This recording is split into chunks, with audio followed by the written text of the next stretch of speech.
This is my attempt to be somewhat analytical about beauty in stamps. I tried to separate different things, and the stamps I'm showing will in some cases illustrate these different aspects of stamp beauty. There's the quality of the artwork itself, and then as a separate point, I have the arrangement. That would be formal elements like the size and shape and proportions and so forth. And then the inventiveness and visual interest of the framing and ornamentation. Now that's mostly in earlier stamps. Nowadays, most stamps don't have elaborate frames the way they used to.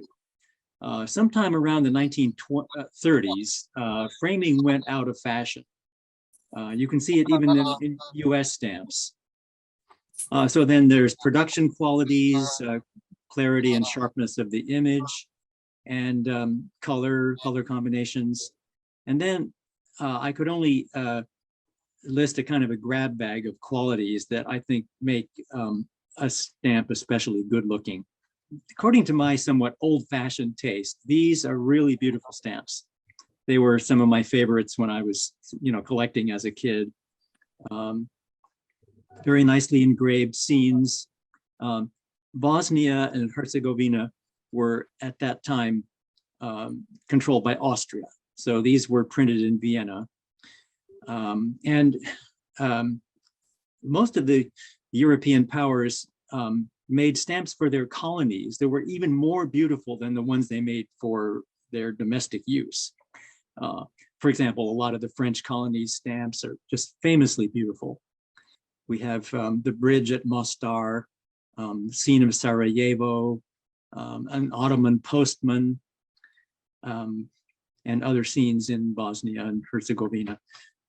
This is, I guess, a case where it's not just beautiful individual stamps, but a beautiful set. If you see them together with the color varieties and so forth.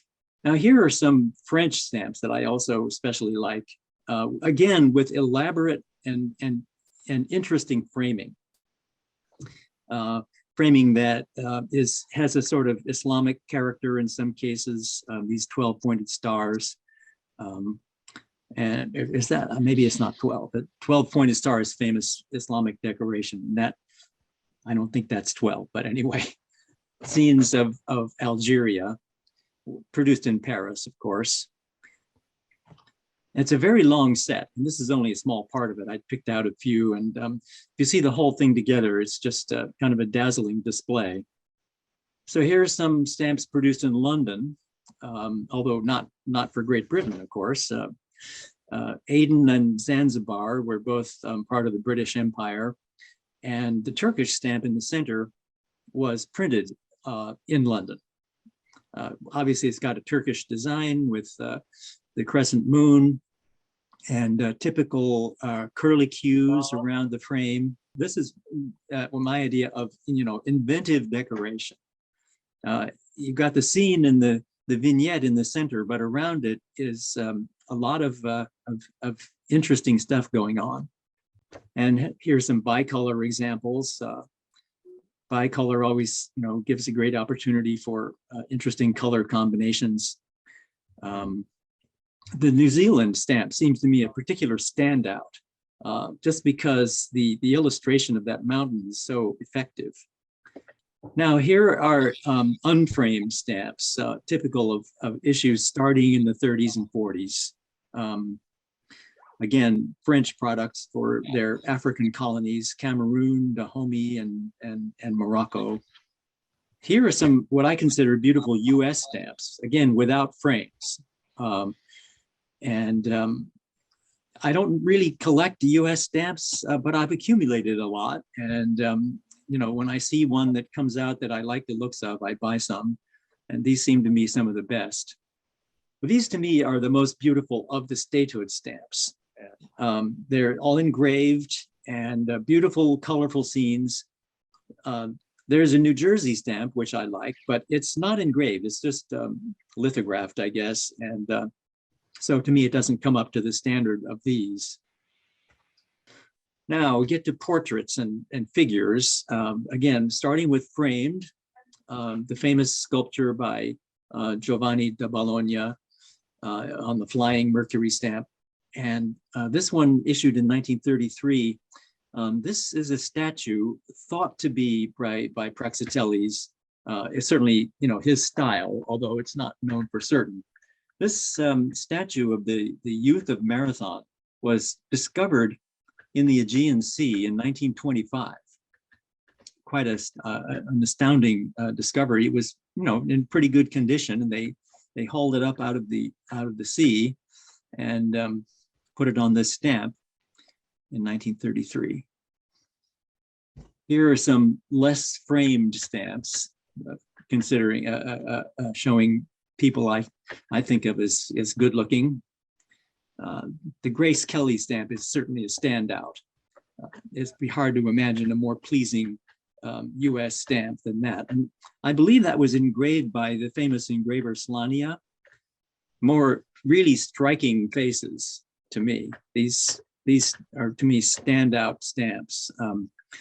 The center one, the memorial issue for Queen Astrid of Belgium, is produced by photogravure, not engraving. And, it's a much softer, almost fuzzy image compared to an engraved stamp.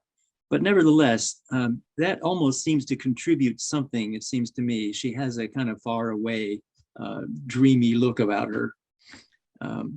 The stamp on the left showing Marianne, the heroine of, or legendary, mythic figure representing France, is an engraved stamp.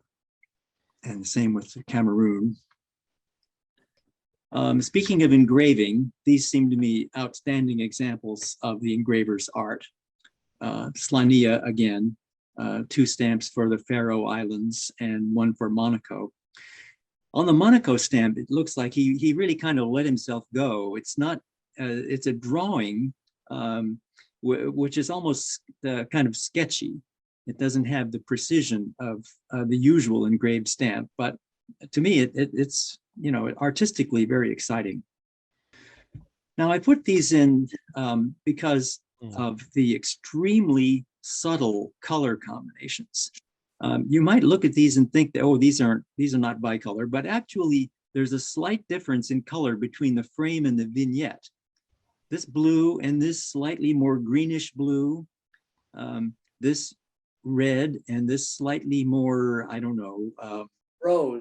Rose, okay, that's maybe it's carmine rose or something. And again, the dark green and the blue green. Here we have rose and orange. You wouldn't think this would work. At least it seems to me it's not something I would have thought of doing. Blue and green, and again, a dark red and a lighter rose color. Okay, here's another aspect of beauty, what I would call elegant simplicity. These to me are just absolute classics. There is framing, but it's restrained, engraved sort of scroll work around the penny black, and the design around the Greek stamp. This is actually not Greece #1. It's Greece #8, the first 1 lepton stamp printed in Athens rather than Paris. But it's a particularly nice example, I think. The background of the medallion is nice and solid. The lines in the spandrels are clear. So here is another example of elegant simplicity. These actually are favorites of mine. There's something about the lettering, the placement of the bust on each stamp that I find really pleasing. And probably if I had a favorite among these, it would be the 1 cent with no frame, because it just has that sort of Art Deco looking simplicity about it, but enough visual interest. Here's some bold images. This again, they're stamps, French issues, 1 for Algeria and 1 for France itself, airmail. There's just something about the placement of the figures and the building, that looking up at that mosque and the geese taking flight lends a certain excitement to it. These are famous examples of Italian colony stamps. These were issued by the fascist government of Italy in the 30s when they were on a campaign of colonialism to establish an empire in Africa. Probably the stamps that came out of this were the best thing about it. Here's my example of what I would call exuberance. These designs are just so striking. The first two are for the 50th anniversary of the uniting of the Italian states to form a single nation of Italy.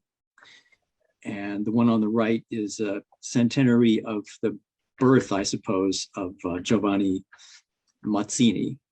Finally, as my closing entry, these Greek stamps, actually they were printed in Italy, not in Greece, but they have that sort of dreamy quality. They resemble the illustrations to a famous book, The Little Prince. Maybe some of you have heard of it, Antoine de Saint-Exupéry.